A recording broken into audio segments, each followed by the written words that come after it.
Hi అండి అందరికీ. Welcome back to our channel. ఈరోజైతే నేను బోటి ఫ్రై చేయబోతున్నాను. సింపుల్‌గా, టేస్టీగా ఎలా చేయాలో వీడియోలో అయితే చూడండి. నేనైతే ప్రతిసారి ఇలానే చేస్తాను. మా ఇంట్లో వాళ్ళకి ఇలా చేస్తేనే ఇష్టము. ముందుగా బోటీనైతే ఇలా బాగా కడుక్కోవాలి. ఒక 5, 6 టైమ్స్ అయితే కడుక్కోవాలి. ఎందుకంటే బోటి బాగా స్మెల్ వస్తుంది కదా! అందుకే బాగా ఇట్లా 5, 6 టైమ్స్ అయితే కడుక్కోవాలి. నేనైతే ఇలాగే కడుగుతాను. బాగా కడిగిన తర్వాత బోటీనైతే ఉడకబెట్టుకోవాలి. ఆహ్, కుక్కర్‌లో ఏసుకోవాలి. కుక్కర్‌లో ఏసుకున్న తర్వాత మనం వాటర్ ఏమి యాడ్ చేయొద్దు. మొత్తం అందులోనే బోటీలోనే వాటర్ ఉంటది కాబట్టి వాటర్ అయితే ఏమి ఏసుకోవద్దు. అందులో ఒక 1 స్పూన్ పసుపు, కొద్దిగా సాల్ట్ ఏసుకోవాలి.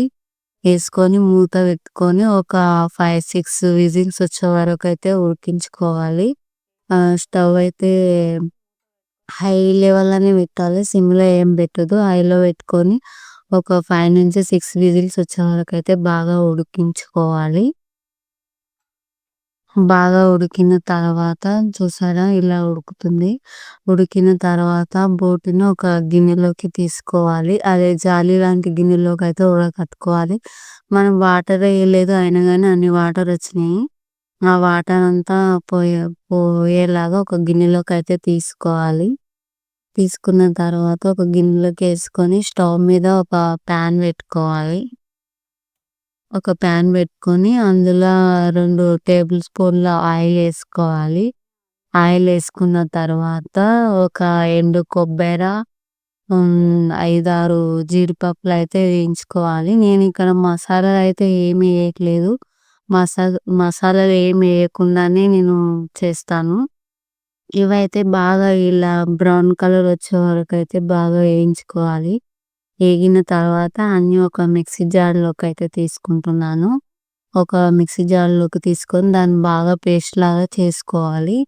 ఆ తర్వాత అదే పాన్‌లో ఒక మళ్ళొక టేబుల్ స్పూన్ ఆయిల్ ఏసుకోవాలి. ఏసుకున్న తర్వాత మనం సన్నగా కట్ చేసి పెట్టుకున్న ఉల్లిపాయ అయితే ఏసుకోవాలి.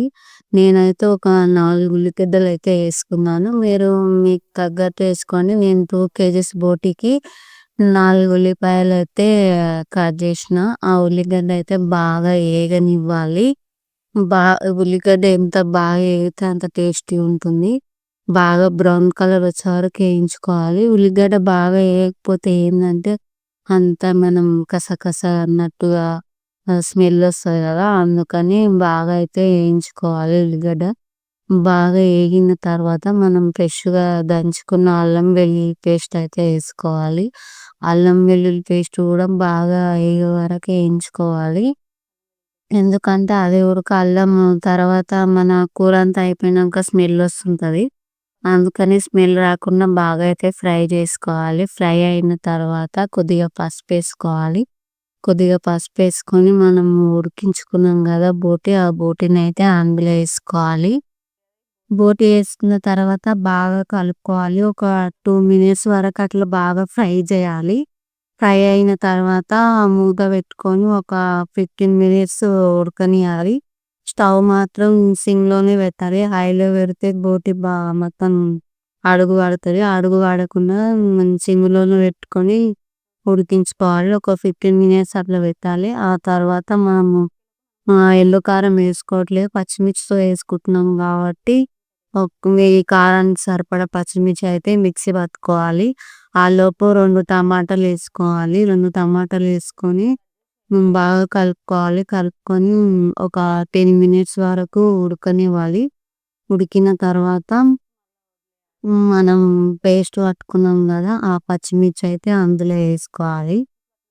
పచ్చిమిర్చి పేస్ట్ ఏసుకొని మన టేస్ట్‌కు తగ్గ మీరెంత ఏసుకోవాలనుకుంటున్న టేస్ట్‌కి తగ్గ ఉప్పైతే ఏసుకోవాలి. ఎందుకంటే మనం ఫస్ట్‌లో ఉడికించినప్పుడు కొద్దిగా సాల్ట్ ఏసుకున్నాం కాబట్టి ఎక్కువ ఏసుకోకూడదు. మనం టేస్ట్‌కి తగ్గట్లే ఏసుకోవాలి. వేసుకొని మూత పెట్టుకొని ఒక 10 మినిట్స్ అట్లా మగ్గనివ్వాలి. మగ్గనిన తర్వాత మనం ఫస్ట్‌లో ఎండు కొబ్బర, ఇంకా జీడిపప్పు మిక్సీ పట్టుకున్నాం కదా! అది ఏసుకోవాలి అందులో. ఏసుకొని బాగా ఫ్రై అవ్వనివ్వాలి. అందులో ఉన్న నీరంతా ఇంకిపోయే వరకు ఫ్రై చేయని ఫ్రై చేయాలి.